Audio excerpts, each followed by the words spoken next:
प्रत्यूह संभवं यदालं मे दयालं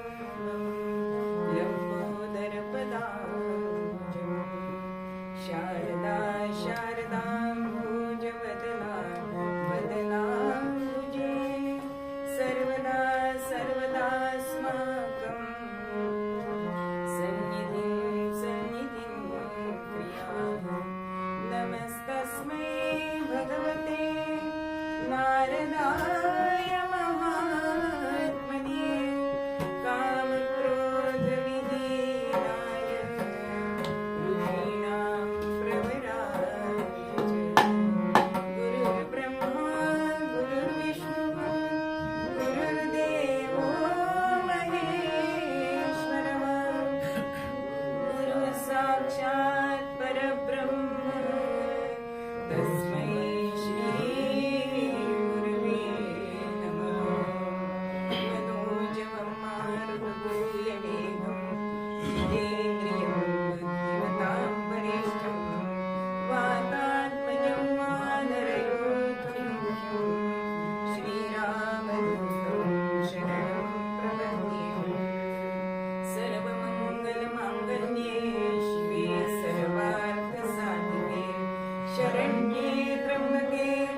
चैतन्य महाराज की जय, श्री ब्रह्मानंद महाराज की जय.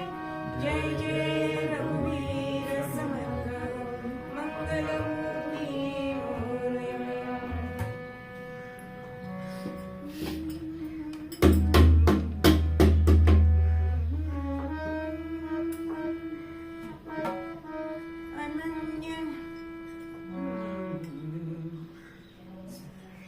अनन्य शरण हरिनाथ, अनन्य शरण अनन्य शरण हरिनाथ, अनन्य शरण भारत तो परमेश्वर जाणुनी, भारत तो जगदीश्वर जाणुनी, अनन्य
आजचा निरूपणाचा अभंग, ज्यांना शांती ब्रह्म म्हटलं जातं अशा आमच्या एकनाथ महाराजांचा, ज्यांचं वास्तव्य पैठण क्षेत्री, अत्यंत संस्कृतचे गाढे अभ्यास, पण तितकंच प्राकृतावर सुद्धा प्रभुत्व होतं.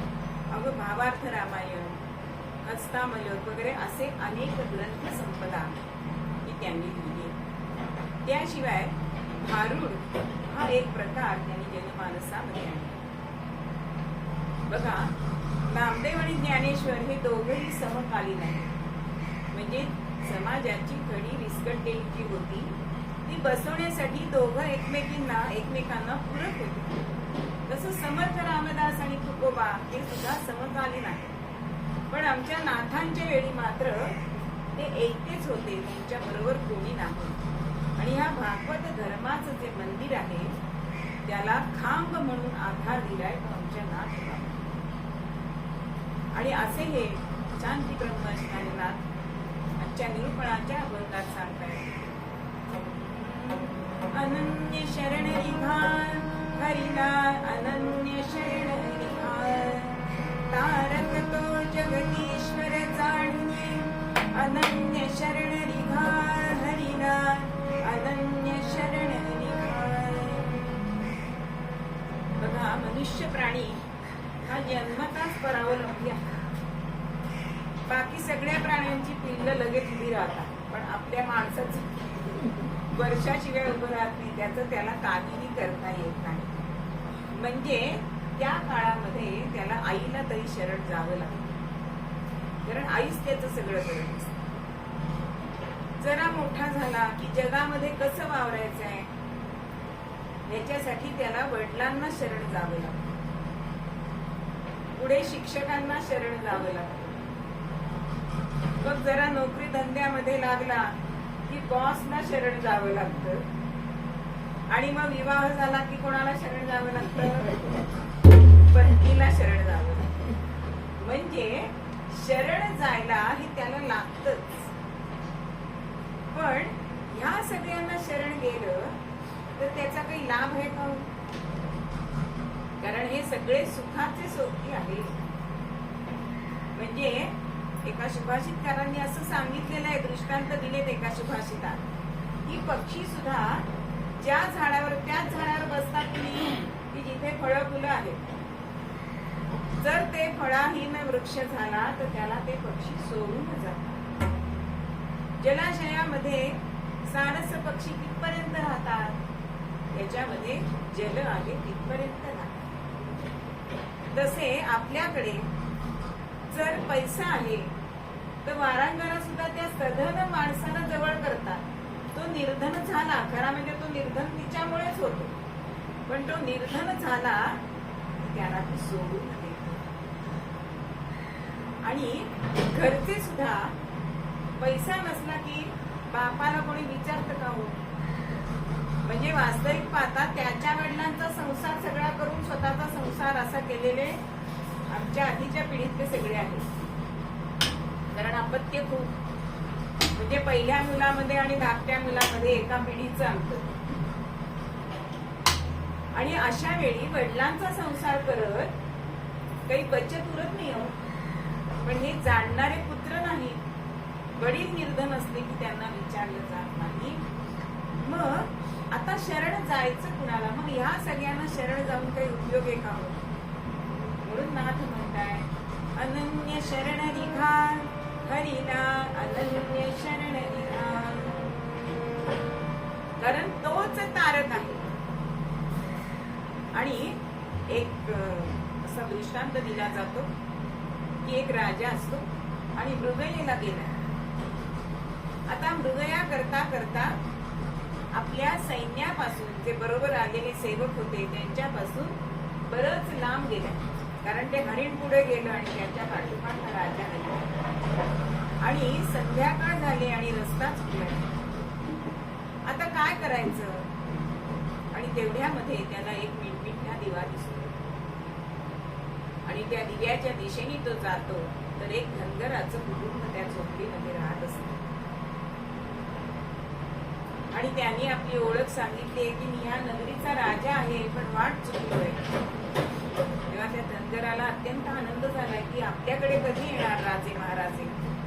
म्हणून त्याला त्यातल्या त्यात चांगलं वाकड बसायला दिलंय. आणि तो म्हणतोय कारभारीण आता भाकऱ्या करीलच, कांदा भाकरी मी तुम्हाला देतो, आजची रात्र तुम्ही इथे काढा. आणि परसात मी काय भाजी तिने केली. पण राजाला अत्यंत भूक लागल्यामुळे ती भाकरी, कारण राजाने भाकरी कधी खाल्लीच नव्हती, दररोज पंचपक्वान्नांचं जेवण. आणि ती भाकरी गरम गरम खाल्ली आणि कांदा त्याच्याबरोबर, आणि अत्यंत प्रसन्न झालाय की असा हा पदार्थ आपल्या राजवाड्यात का होत नाही. आणि त्या रात्री तो तिथे निजलाय. सकाळी निघताना त्या धनगराने त्याला शेळीचं दूध दिलंय आणि त्याला मुजरा केलाय. राजा त्याच्या आदरात इतक्यानं अत्यंत प्रसन्न झाला आणि त्याला सांगितलंय की आत्ता माझ्याजवळ तुला द्यायला काही नाहीये, तर तू राजवाड्यामध्ये ये आणि तुला काय हवं असेल ते मागून. धनगर म्हणतो बरं. राजाने सुद्धा राजवाड्यात आल्यानंतर आपल्या सेवकांना सांगितलंय की असा असा धनगर येईल, त्याला माझ्याकडे पाठवा. आता राजाने सांगितल्याप्रमाणे हा धनगर गेलाय 2 दिवसांनी. सेवकांनी आत सोडलाय, पण राजे साहेब कुठे दिसेना. म्हणून एकाला विचारलाय तर म्हणे ते पूजा करतायत. आता राजे बाहेर आले आणि हा धनगर त्यांना विचारतोय की तुम्ही काय करत होता. म्हणे मी देवाची पूजा करत होतो, कारण मला देणारा तोच आहे ना. तेव्हा धनगर त्यांना म्हणतोय की मग तुम्ही सुद्धा त्याच्या पुढे एकच मागताय, तर मी तुमच्याकडे कशाला मागू, मी त्याच्याचकडे मागीन ना. आणि म्हणून काहीही न मागता हा धनगर परत गेला. म्हणून शरण कोणाला जायचंय, देवाला जायचंय. देवा परम समर्था, देवा परम समर्था, दीन दयाळा प्रभो जगन्नाथा, आले शरण तुला मी, दीन तुझ्या ठेविते पदी माता. राम राम हरे हरे राम राम, राम राम हरे हरे राम राम, राम राम रघुत्तम राम राम. अहो, अशालाच आपण शरण जावं की जो आपलं शरण्यत्व स्वीकारेल, तो आपल्याला कधीही हुडूत करणार नाही. कितीही आपण पाप केली असली तरी सुद्धा भगवंताला जर आपण अनन्य शरण गेलो तर तो आपल्याला अभिरत नाही. अशी कितीतरी उदाहरणं आहेत की पांचाली सुद्धा देवाला केव्हा अनन्य शरण गेली हो.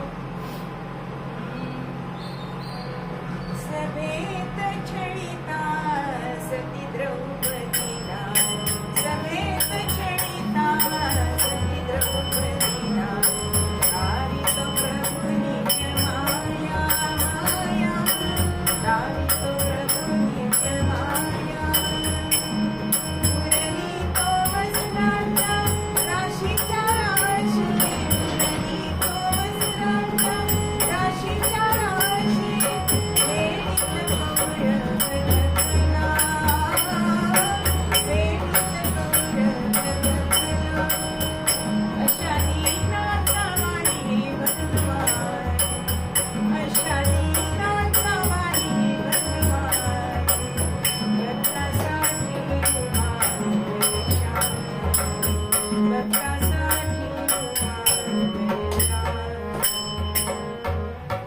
ज्यावेळी एक वस्त्र अशी द्रौपदीला भर सभेमध्ये आणल्या दुःशासनाने, केसांना धरून ओढत.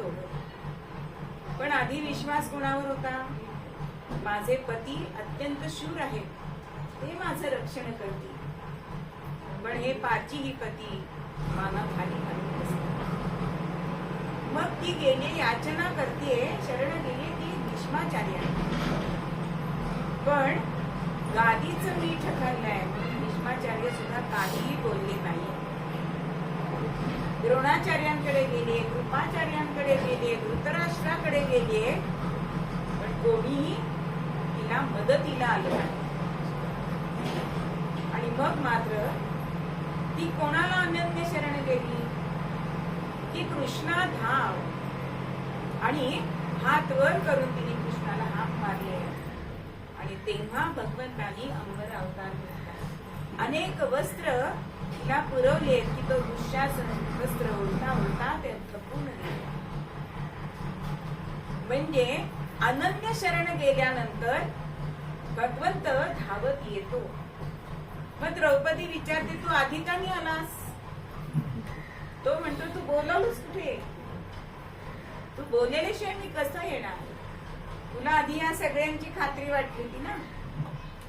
म्हणजेच भगवंताशिवाय इतर कोणालाही शरण जाऊ नये हे आपल्याला नाथ ह्याच अभंगामध्ये सांगताय की अनन्य शरण रिहा हरीला अनन्य शरण रिहा. का सधरा विश्वास तयाचा देणार नाही कदा. कारण भगवंत हा अत्यंत दयावंत आहे. वात्सल्य त्याच्यामध्ये भरलेला आहे ठासून. आणि आपण सामान्यतः बघा, एखाद्याने असं म्हटलं की नाही मी आता तुला विचारणार नाही, पण ती गोष्ट त्याला अडली आणि तो विचारायला की आपण काय म्हणतो त्याला माफ करतो का हो? आता कशाला आलास असं म्हणतो, मनात तरी येतं, म्हटलं नाही तरी. पण भगवंत असं म्हणत नाही तर. म्हणून माऊली म्हणते, जो कोणी मजसा येती शरण, जो मजसी अनन्य शरण, त्याचे निरसी मी जन्म मरण. त्या लागी शरणागता शरण्य मीच भगवंत काय सांगतोय की जो मला अनन्य शरण येतो त्याचं मी जन्म मरण चुकवतो. एवढंच नाही तर या लागी शरणागता शरण्य, म्हणजे भगवंत शरणागत जो येतो त्याच्याशी तो शरण होतो. बघा, म्हणजे असा शरण येणारा हा एकुलता एक आहे आणि तो म्हणजे भगवंत. म्हणून कास धरा विश्वास तयाचा देणार नाही दगा.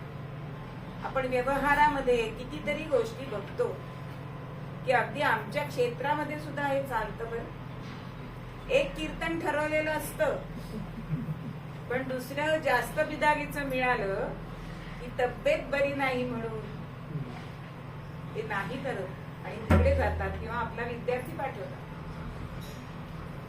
पण म्हणजे आपण त्यांच्यावर विश्वास ठेवायचा का? असं प्रत्येक क्षेत्रात झालंय. आपण पेपर उघडला की सगळं आपल्याला कळतं. पण भगवंत असा एकमेव आहे की तुम्ही त्याच्यावर विश्वास ठेवा, तो तुम्हाला कधीही दगा देणार नाही. पण त्याला काय करायला पाहिजे? अनन्य शरण जायला पाहिजे. इतरांच्या ठिकाणी आपला जो भाव असेल आणि आपण भगवंताला सांगितलं नुसतं तोंडी की मी तुला शरण आलोय, तर तो आपल्याला माफ करत नाही. एक गृहस्थ आणि एक शाळेचे मुख्याध्यापक बोलत होते आणि मुख्याध्यापक काय त्या गृहस्थांना सांगत होते की माझ्या शाळेतले विद्यार्थी अत्यंत हुशार आहेत आणि एकही आमच्या शाळेचा निकाल 100% लागतो, एकही विद्यार्थी नापास होत नाही. तेव्हा ते विद्यार्थी गृहस्थ म्हणतात की असं कसं? माझा मुलगा गेले 3 वर्ष नापास होतो. असं म्हटल्यानंतर ते मुख्याध्यापक विचारतात, तो मुलगा माझ्या शाळेत आहे का? नाही, तो दुसऱ्या शाळेत आहे. मग मुख्याध्यापक म्हणतात, मग त्याची जबाबदारी माझ्यावर नाही. माझ्या शाळेतले जे विद्यार्थी आहेत त्यांचं मी परिपालन करणं किंवा त्यांच्याकडे लक्ष देणं हे माझं काम आहे. तसं भगवंत म्हणतोय की तुम्ही जर मला शरण आलात ना तरच मी फक्त तुमचा विचार करीन. तुम्ही इतर शाळेत दुसऱ्या शाळेत मुलगा आणि ह्या मुख्याध्यापकांवर जबाबदारी कशी चालेल?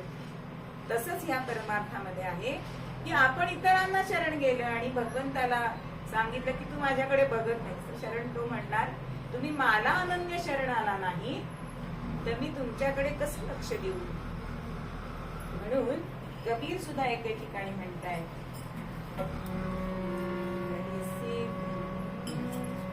दीवाने क्यों में बड़ा हरि बिना नहीं कोई बड़ा, हरि बिना नहीं कोई बड़ा, दीवाने क्यों गफलत में बड़ा, दीवाने क्यों गफलत में बड़ा.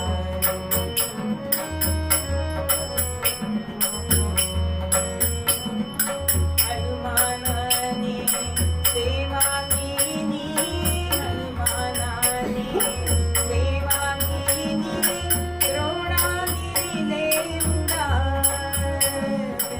हनुमानाने सेवा केली, द्रोणागिरीले उडाल. दीवाने क्यों गफलत में बड़ा, हरि बिन कोई नहीं है बड़ा, दीवाने क्यों गफलत में बड़ा.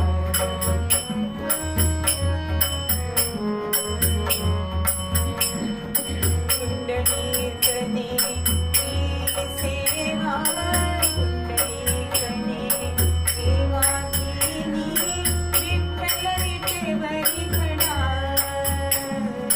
पुंडलिकाने सेवा केली, विठ्ठल विठेवरी खडा. दीवाने क्यों गफलत में बड़ा, हरि बिन नाही कोई बड़ा, हरि बिन नाही कोई बड़ा.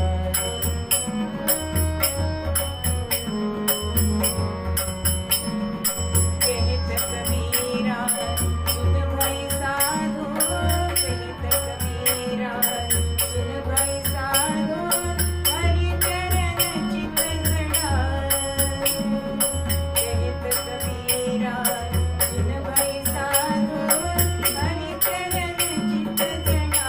दीवाने क्यों गफलत में बड़ा, हरि बिन नाही कोई बड़ा, हरि बिन नाही कोई बड़ा. हरी विण कोणीच मोठं नाही म्हणून तू संभ्रमात पडूच नकोस. त्या भगवंताला शरण गेलेले आमचे हनुमंतराय अहो काय केलं, द्रोणागिरी उचलून आणला ते कोणाच्या सामर्थ्यावर, त्या भगवंताच्या सामर्थ्यावर.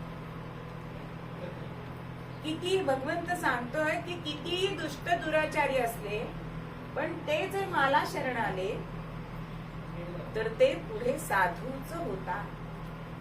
आणि याला उत्तम उदाहरण म्हणजे आमचे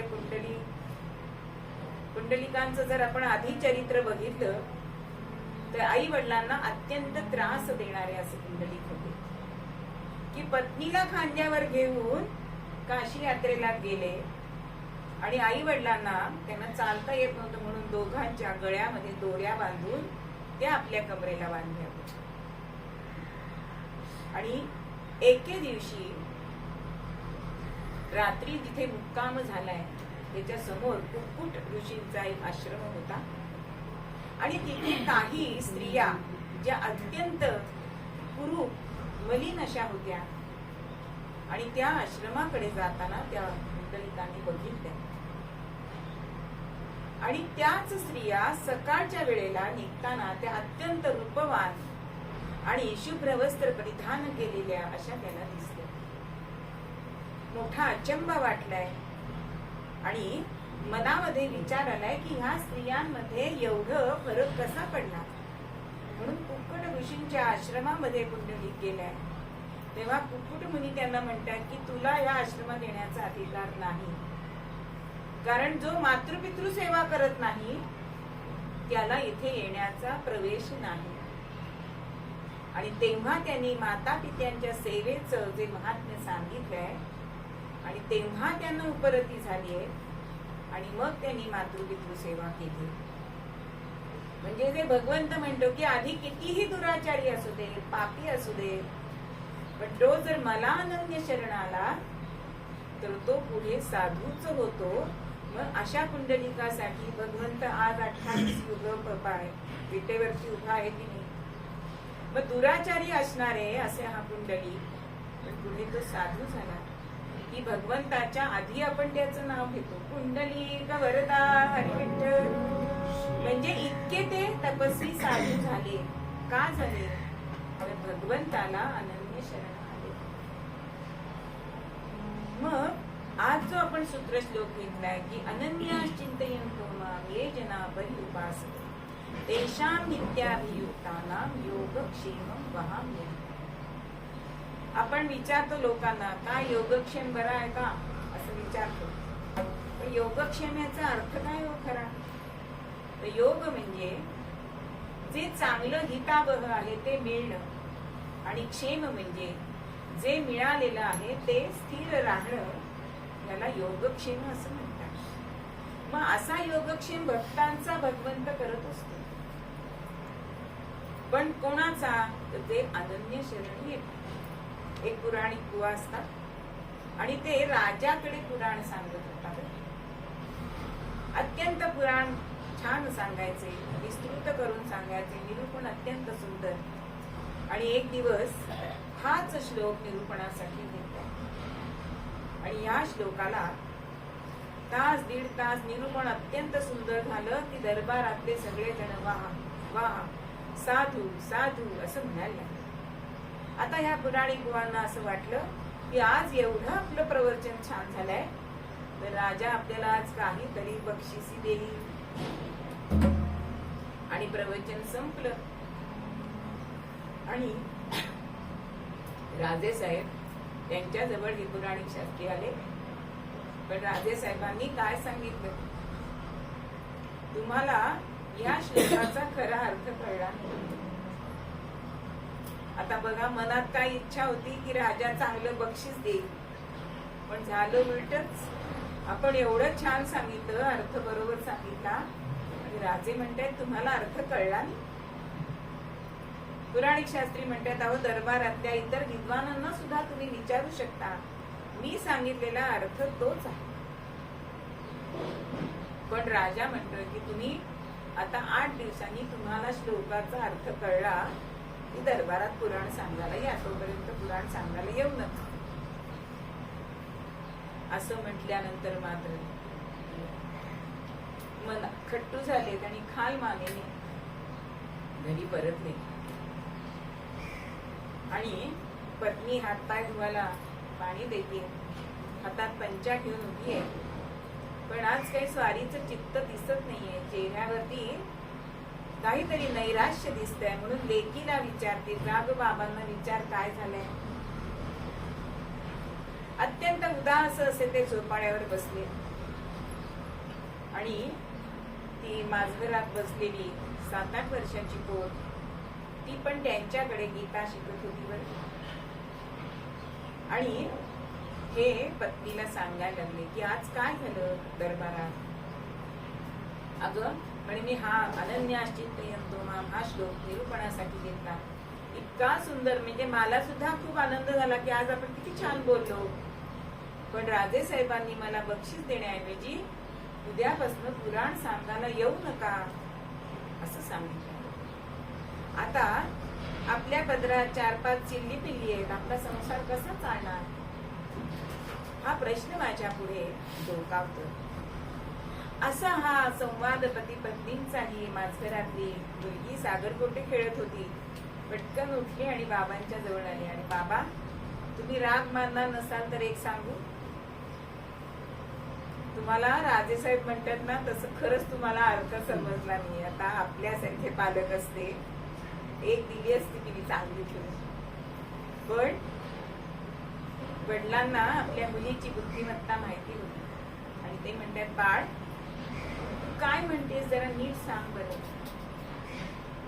तेव्हा ती मुलगी म्हणतीये की अहो राजे साहेबांनी तुम्हाला येऊ नका सांगितलंय ना, मग आपण राजवाड्याच्या ऐवजी घरी पुराण तुम्ही सुरू करा. आणि मनाला उत्साह आलाय आणि उद्यापासून शास्त्री बुवा घरी पुराण सांगणार आहेत असं मौखिक सगळीकडे प्रसिद्धी झाली. आता ज्या लोकांना, सामान्य लोकांना दरबारात येऊन त्यांचं पुराण ऐकणं शक्य नव्हतं, त्यांना अत्यंत आनंद झाला आणि वाढता वाढता वाडा पुरे नाहीसा झाला. जनता जनार्दन एकदा प्रसन्न झाला की किती देईल याला सीमा नाही, म्हणजे देता किती घेशील डोकराने अशी अवस्था झाली. आता राजेसाहेब ते गप्प नव्हते बसले, दूध ठेवलेच होते. शास्त्री बुवा काय करतायत आणि त्यांना कळलं की आता शास्त्री बुवा घरी पुराण सांगतायत. आणि मग राजाने त्यांना दूतातर्फे निरोप पाठवला की तुम्हाला या श्लोकाचा अर्थ कळलाय, तुम्ही उद्यापासून दरबारामध्ये पुराण सांगायला घ्या. आता पुराणिक बुवांनी जे उत्तर दिलं ना ते महत्वाचं आहे. त्यांनी काय राजेसाहेबांना उत्तर दिलं की ज्यांना पुराण ऐकायचंय त्यांनी इथे यावं. म्हणजे याच्यामध्ये राजाला तो श्लोकाचा अर्थ बरोबर पटला नव्हता असं नाही. म्हणजे प्रत्येक ह्याला एक लोकार्थ असतो आणि एक गुह्यार्थ असतो. तसं लोकार्थ त्यांना कळला होता शास्त्री बुवांना, पण त्यातला गुह्यार्थ काय, तर योगक्षेम राजा चालवत नाहीये, योगक्षेम आपला पांडुरंग किंवा आपला हरी चालवतोय हे त्यांना कळून देण्यासाठी म्हणून राजाने असं सांगितलं.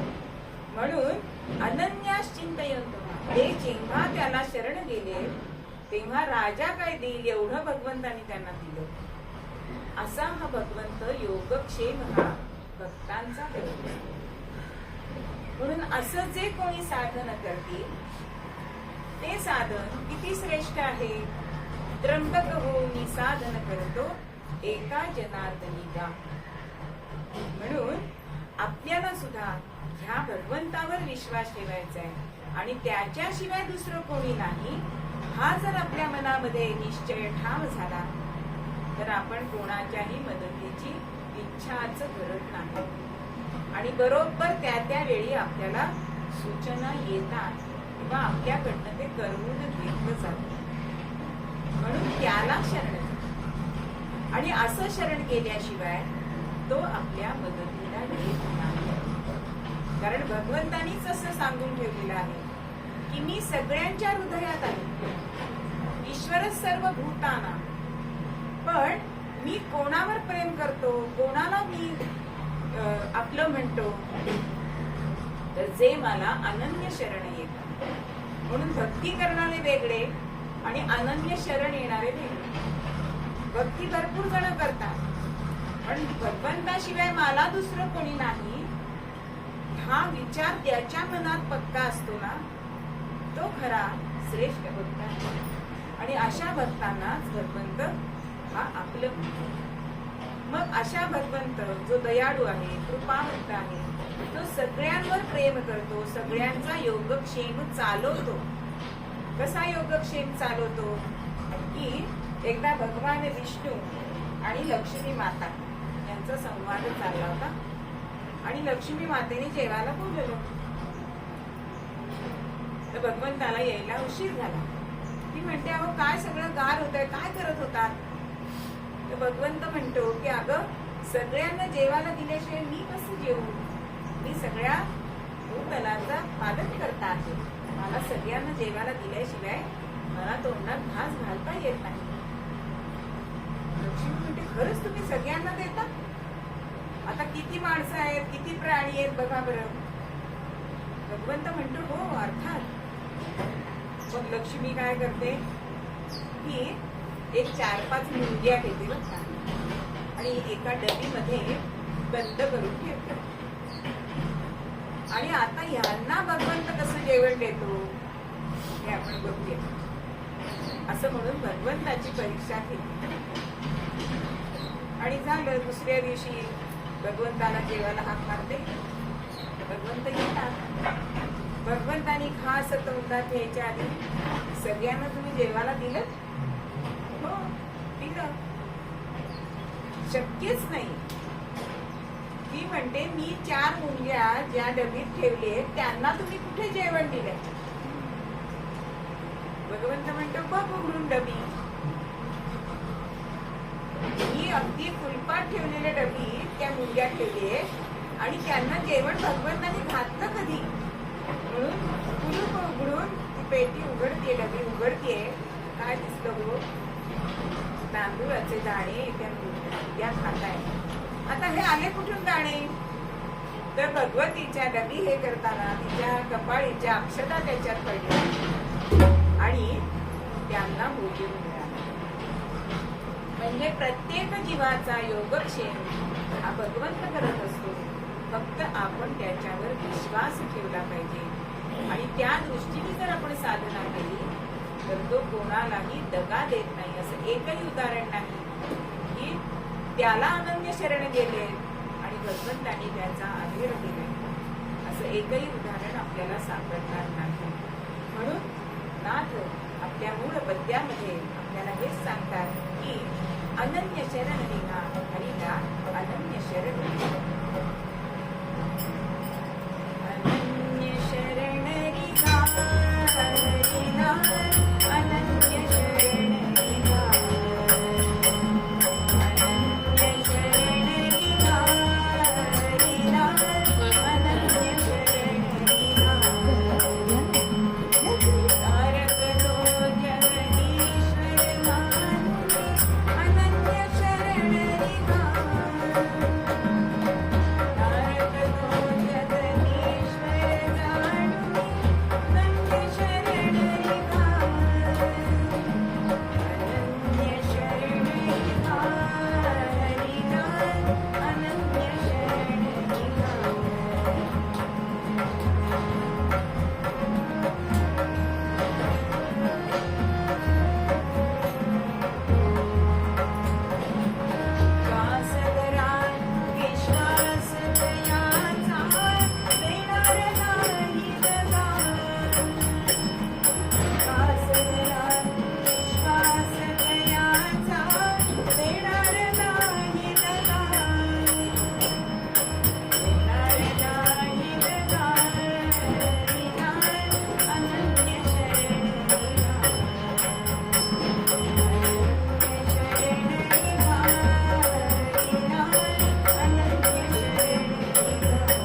एकदा भजन करूया. करूया घोष नामाचा सद्गुरु समर्थ चरणाचा.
मागच्या काही दिवसामध्ये संत चरित्र बघितली, स्त्रियांवरती आपण विचार केला.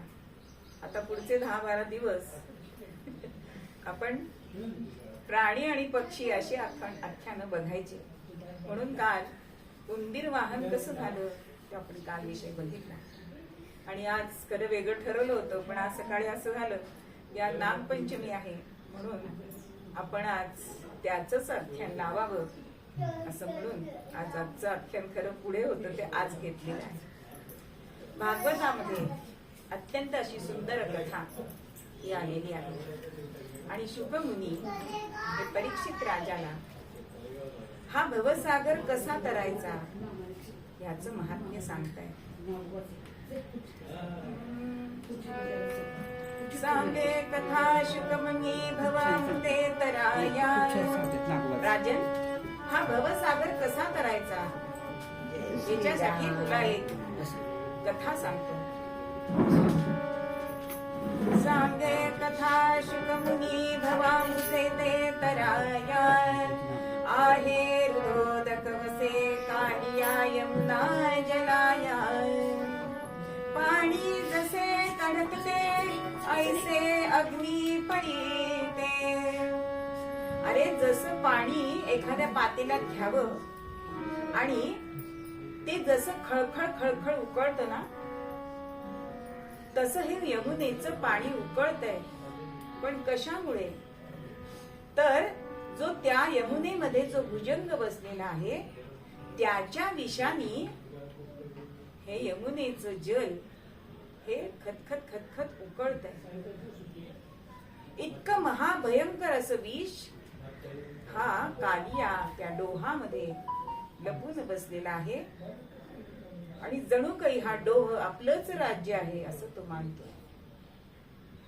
किती विष जहाल हो की त्या यमुनेच्या पाण्यावरनं जर काही पक्षी उडत गेले तर त्या उकळणाऱ्या विषाच्या पाण्याच्या वाफा त्याला लागून ते पक्षी गतप्राण होत असत.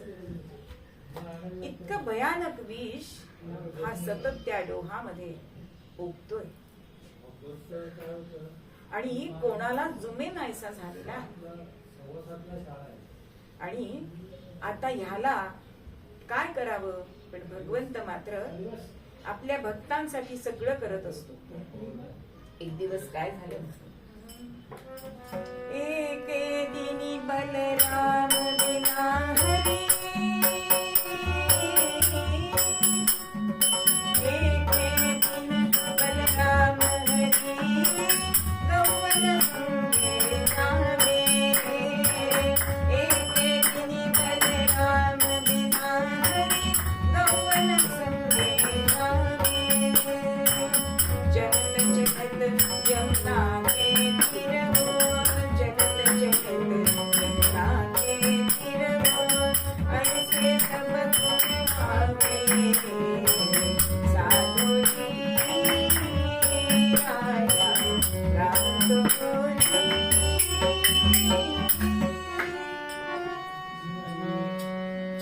बलराम आणि कृष्ण कायम बरोबर असायचे. जशी राम लक्ष्मणांची जोडी तशी ह्या राम बलराम म्हणजे कृष्ण आणि बलरामांची जोडी होती.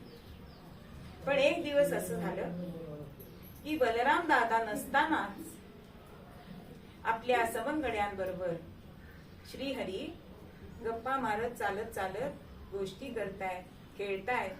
बघा लहान मुलांना कसा छंद असतो, एखादं जर डबडं दिसलं रस्त्यात तर पायाने मारत मारत कोण लांब नेत आहे, हा सुद्धा खेळ होता पूर्वी. आता नाही, हल्ली मुलं चालतच नाही, गाड्यांशिवाय जात नाही.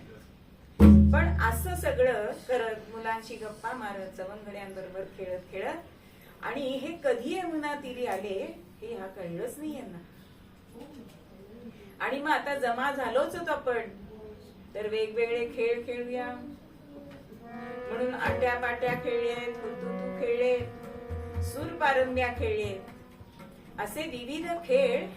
म्हणजे पूर्वीचे आपले खेळ बघा कसे होते, बिन साहित्याचे होते.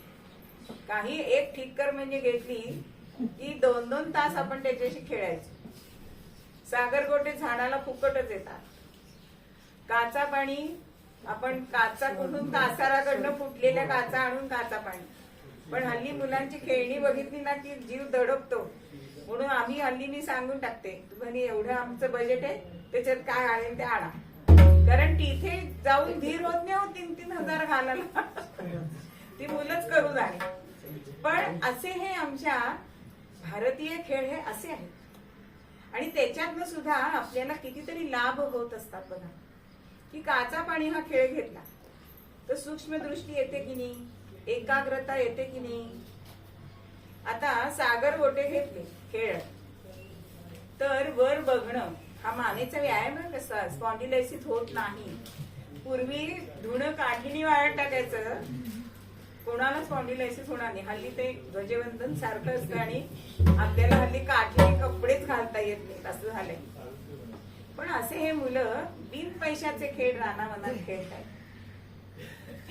आणि मग एकाने शक्कल काढली, श्रीकृष्णा आता आपण चेंडू फळी खेळूया. आता ही क्रिकेट निघाली, पण पहिली क्रिकेट आमच्या भगवंतानीच खेळलेली आहे. आणि चेंडू फळी खेळायला सुरुवात केली. आता 3-3 तास 4-4 तास गेले हे खेळण्यामध्ये सगळे खेळ. आणि भगवंतानी बघितले की सगळे आपले सवंगडी हे दमले, तहानलेले आहेत. आणि यमुनाचं पाणी दिसतंय. आणि या सगळ्यांनी काय केलं हो, त्या यमुनेचं पाणी पिलं. ते गोपही पशुही, ते गोप पशुही विषजल पिऊनी मरती तक्षणी सकळ. अहो ते विष प्यायलंय, विषाचं पाणी प्यायलंय. आणि ते प्राणी जे गोधन आणलेलं होतं ते हे सगळे सवंगडी भगवंताचे तत्काळ तिथे मरून पडले. ते पाहुनी कळवळले, ते पाहुनी कळवळले, करुणानिधीचे मद तत्काळ. माझ्या भक्तांना तत्काळ मरण पावलं हे पाण्यामुळे, आणि या पाण्यामुळे विष पाण्यात आहे म्हणून. मग हे विष कशामुळे आलंय असं भगवंतांनी बघितलंय. आणि आता भगवंत म्हणतो की आता मी तुला सोडणार नाही. पण आपल्या भक्तांना भगवंतांनी तत्काळ जिवंत केलंय. कारण करुणा दिली असणारा हा भगवंत त्यांनी तत्काळ ह्या सगळ्या गोपांना जिवंत केलंय आणि पुन्हा चेंडू फळी खेळायला सुरुवात केली. आणि चेंडू फळी खेळताना भगवंतांनी जो चेंडू मारला तो यमुनेच्या डोहामध्ये पडला. आता डोहामध्ये पडल्यानंतर ज्याचा चेंडू होता ना तो म्हणायला लागला, भगवंत श्रीकृष्णा कान्हा आता माझा तू चेंडू मला दे, नाही तर मला आई घरात घ्यायची नाही. बाकी सगळे म्हणतात अरे त्या डोहात पडलाय, कोण जाणार तिथे, आपण दुसरा चेंडू घेऊ. पण कृष्ण म्हणतो थांब, तुला चेंडू हवाय ना, भगवंताला तेच हवं होतं. आणि भगवंत इथे कदंबाच्या झाडावरती चढतोय. आता आपल्या मनामध्ये प्रश्न येईल की सगळं तिथे विषानी एकही वनस्पती नव्हती, वरून जाणारे पक्षी मरत होते, मग हे कदंबाचा वृक्ष कसा तिथे. तेव्हा कदंबाचा वृक्ष तिथे होता कारण आपल्या आईला अमृत कुंभ नेताना क्षणभर गरुड तिथे बसला होता आणि त्यातला एक थेंब त्या कदंबाच्या झाडावर पडल्यामुळे ह्या हलाहलाचा त्याच्यावर काहीही परिणाम झाला नाही.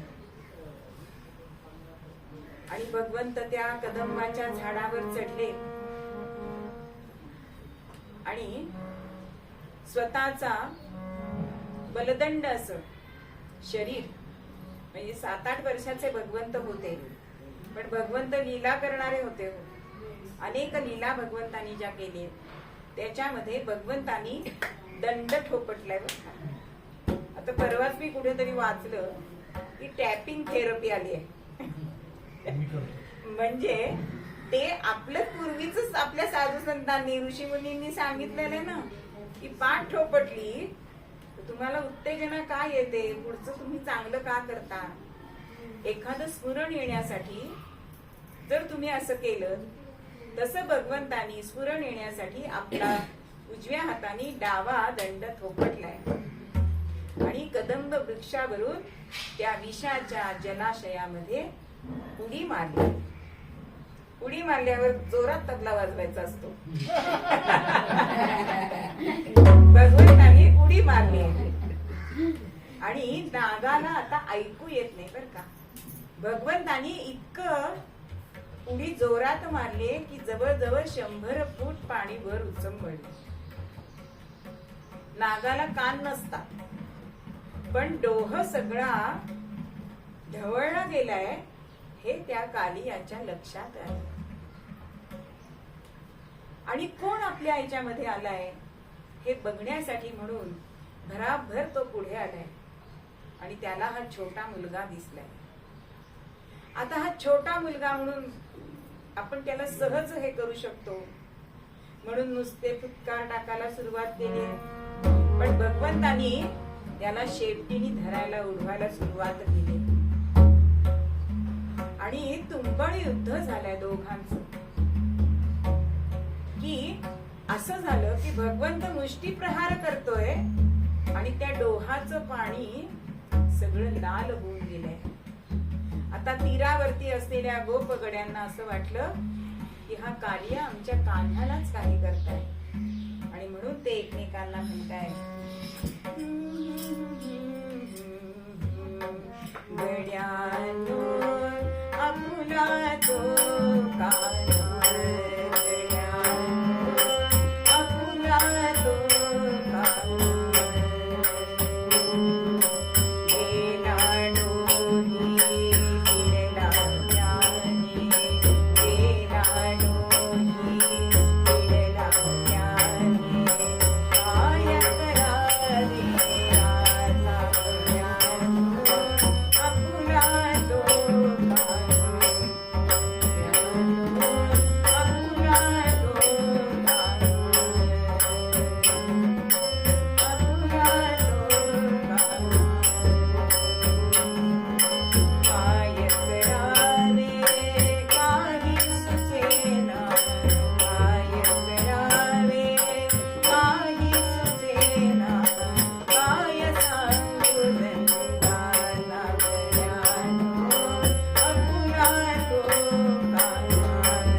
नंदराजाला काय सांगायचं.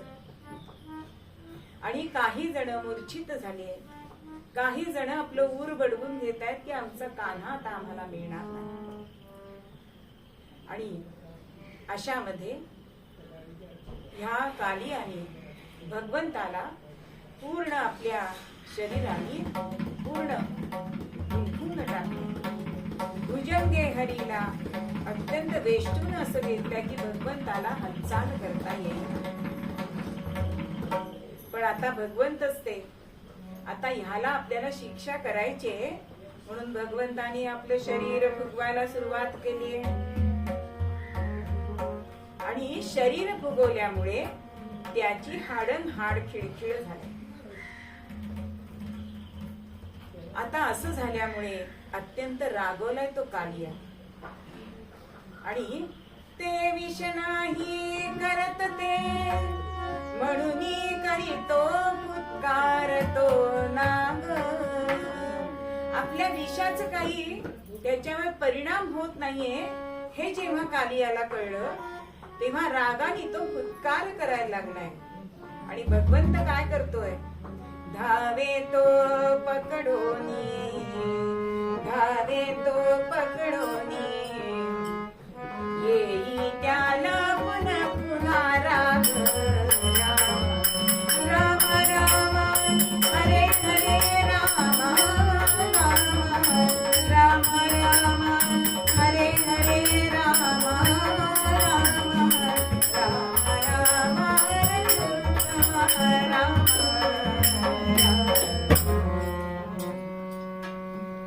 आता भगवंताला त्या विषाचा काही परिणाम होत नाही म्हणून हा पुन्हा पुन्हा नाग फुत्कार करतोय.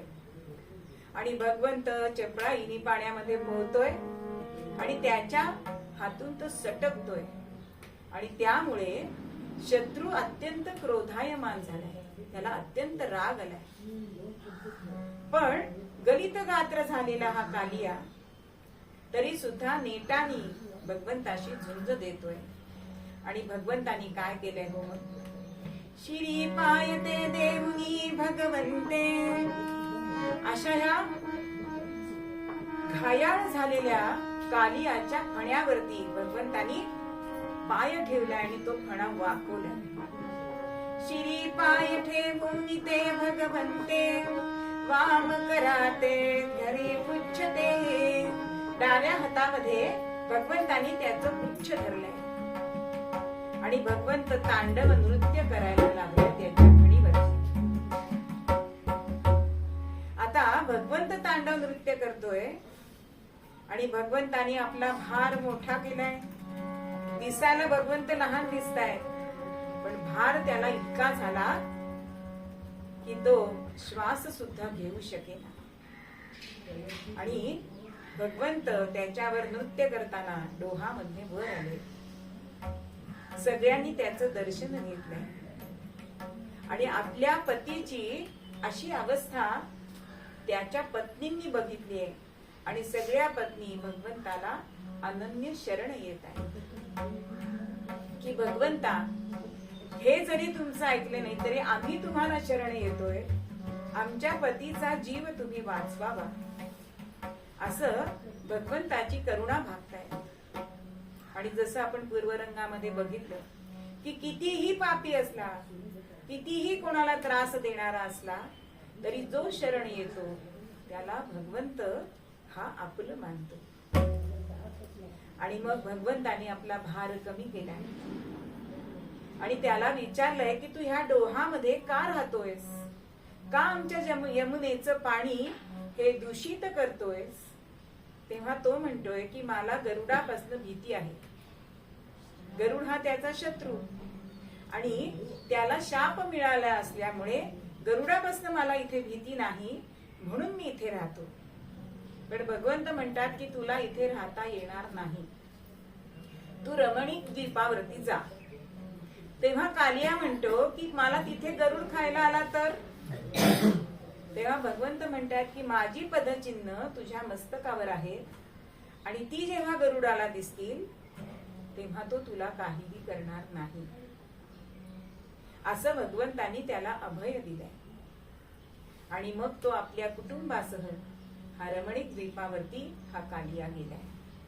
आता ह्या कालिया मर्दन या कथेतनं आपल्याला घ्यायचंय काय हो, काय बोध घ्यायचंय? आज आपण नागपंचमी म्हणून घरी सगळ्यांनी नागनारायण काढले असतील, नाग नरसोबा किंवा ज्योतीच्या पूजेच्या त्या कागदावरती त्याचं आपण पूजन केलं असेल. पण भगवंतानी त्याला मारू शकला असताना भगवंत मग का मारून त्याला मारलं नाही? तर सर्प हा आपल्या एक जीवन साखळीतला एक अविभाज्य घटक आहे. आपलं सगळं शेती प्रधान राज्य आहे आणि ह्या सापांमुळे शेतामध्ये असणारे उंदीर किडे हे सगळे साप खातो आणि म्हणून त्याला जर मारलं तर ही साखळी खंडित होईल. म्हणून भगवंतानी त्याला मर्दन केलंय, त्याचा वध केला नाही. दुसरं त्याला तिथून काढून टाकलंय. म्हणजे पर्यावरणाच्या दृष्टीने जर आपण बघितलं तर नदी स्वच्छ केली आहे. आज आपल्याला ती करायची वेळ आलेली आहे. नद्यांचे श्वास कोणताय, पण हे कोणी काम करत नाहीये. त्यानंतर दुसरं आपल्याला काय शिकायला मिळतं की जो गुन्हेगार आहे त्याला आपण एक संधी दिली तर तो सुधारू शकतो, हे न्यायाने योग्य आहे. म्हणून भगवंतानी त्याला न्यायाने त्याला सोडून दिलं आणि एक चांगलं वागण्याची संधी त्याला दिलेली दिसते. म्हणून कालिया मर्दन हे जे कथा आहे ते आपल्याला अनेक गोष्टी शिकवतो की भगवंतानी फक्त ह्या लीला केले, त्यातनं गुह्यार्थ काय आहे? हा गुह्यार्थ आहे की आपण प्रत्येक ह्याच्याकडे जर दृष्टिकोन वेगळा ठेवला तर प्रत्येक घटनेतनं आपल्याला काही ना काहीतरी संदेश मिळत असतो आणि तो संदेश आपण आज जरी आपण आणला आचरणामध्ये तर आपल्याला त्यातनं लाभच आहे. भगवंताची कुठलीही कृती ही माणसासाठी चांगलीच आहे, हितकारक आहे. फक्त आपण त्याच्याकडे बघण्याची दृष्टी ही बदलली पाहिजे. नागाला आपण आज तरी आता बरंच बंद झालंय, नाही तर नाग पकडायचे, त्यांना दूध द्यायचं. नाग दूध पित नाही म्हणजे ही खरंच अंधश्रद्धा आहे. किंवा तुकोबांनी सुद्धा सांगितलेलं आहे की नाही की त्याच्यामध्ये पण भगवंत आहे, पण म्हणून त्याला काही जवळ घ्याल का मांडीवर दुरून वंदावे सांगितलंय ना. म्हणजेच त्याची जागा कुठे आहे हे पण आपण बघायचंय. भगवंतानी याच्यामध्ये सगळ्यांचे आपल्या भक्तांचे प्राण सुद्धा वाचवलेले दिसतात. मग असं हे कालिया मर्दन आणि शिवाय त्याच्या पत्नी अनन्य शरण आल्या म्हणून त्यांच्यासाठी त्याला जिवंत ठेवलेला आहे भगवंतानी. म्हणून जो अनन्य शरण जातो त्याला कधीही भगवंत दगा देत नाही. म्हणून तुम्ही त्याचा विश्वास धरा, त्याला अनन्य शरण जा, असं साधना करा की तो आपल्याला शरण येईल. भगवंतानी सांगून ठेवलंय की जो मला शरण येतो त्याला मी शरण जातो. इतका महान आमचा भगवंत आहे म्हणून त्याला शरण जा. म्हणून मूळ पद्यामध्ये आपल्याला नाथ महाराज हे सांगताय, अनन्य शरण अनन्य शरण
असं